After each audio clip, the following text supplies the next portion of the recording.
يا صباح الفل، واخيرا هلت علينا روايح الشتاء الجميله. البطاطا بقى وحمص الشام والمعجنات والحاجات دي يا جماعه حرفيا نقطه ضعفي. النهارده نعمل مع بعض البطاطا بطريقه سهله جدا وبسيطه جدا من غير ما نولع الفرن ولا حتى نسلقها، بطريقه حلوه جدا هتعتمدوها دايما. ما شاء الله، شايفين الجمال؟ بس قبل ما ابدا، لو عجبكم الفيديو ما تنسوش تشتركوا في القناه ولايك وشير وفعلوا الجرس عشان توصلكوا اشعارات بكل وصفاتي. ما تنسوش تحطوا تطبيقاتكم على الجروب بتاعي على الفيسبوك. ما تنسوش تقولي ايه رايكم في التعليقات. عايزين نوصل الفيديو ده لاكبر عدد من اللايكات. يلا بينا نبدا.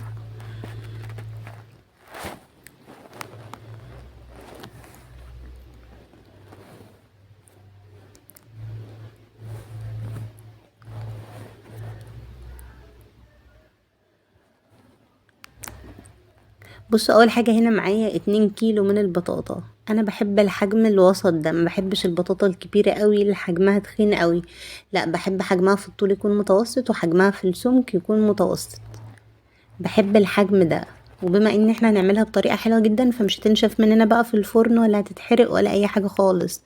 نقوها رفيعه على ضمانتي. وبحب كمان البطاطا الصفرا، ما بحبش البيضه خالص، الصفرا بتبقى مسكره وطعمها حلو قوي. بصوا يا جماعه، الحاجات البسيطه دي الحاجات الشتويه بقى، حمص الشام والبطاطا والمعجنات، بقسماط بوريك بالجبنه، الباتيه، الحاجات البسيطه دي، الكيكه. حاجات الشتا الجميلة دي يعني بمقادير اقتصادية جدا وحاجات في منتهى اللذاذة.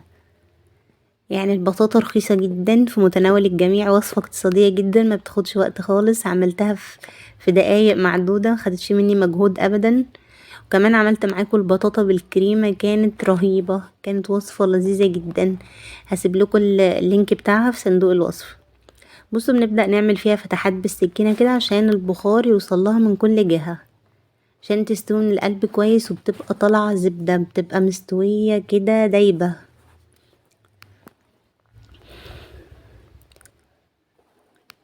احنا هنسوي البطاطا بتاعتنا على حمام بخار. هتشوفوا الطريقة معايا دلوقتي. وكمان في طريقة تانية. بصوا البطاطا ما شاء الله صفرة من جوه، بتبقى مسكرة قوي قوي قوي، مش محتاجة اي نسبة سكر.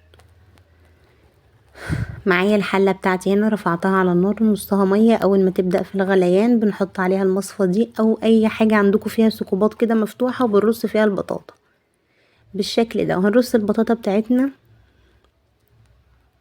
اهم حاجة ان المية عندي ما تلمش المصفى. انا مش عايزة البطاطا يوصل لها نقطة مية، عايزة يوصل لها بس البخار. هتستوي على البخار وجربوها على ضمانتي، هتعتمدوها دايما، بتطلع حاجة كده رهيبة. بنرص البطاطا بتاعتنا كلها في المصفى كده. ممكن نضيف لها معلقتين من السكر ونص معلقة من القرفة، بتنقلها طبعا في حتة تانية.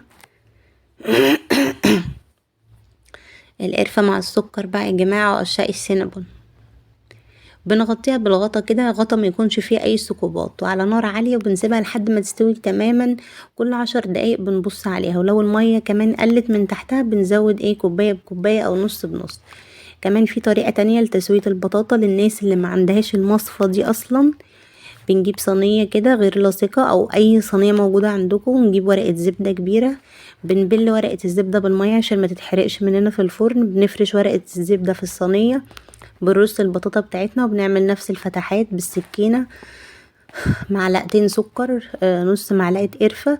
وبنقفل بورقة زبدة تاني من فوق، ورقة زبدة من تحت، ورقة زبدة من فوق، وبعدين بنقفل بالفويل.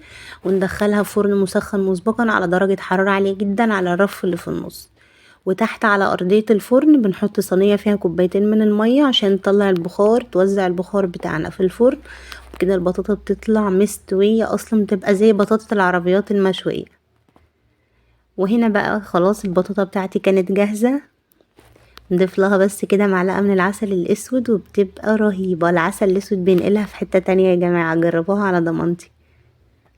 بصوا الجمال، ما شاء الله، طالعة من جوه مستوية رهيبة.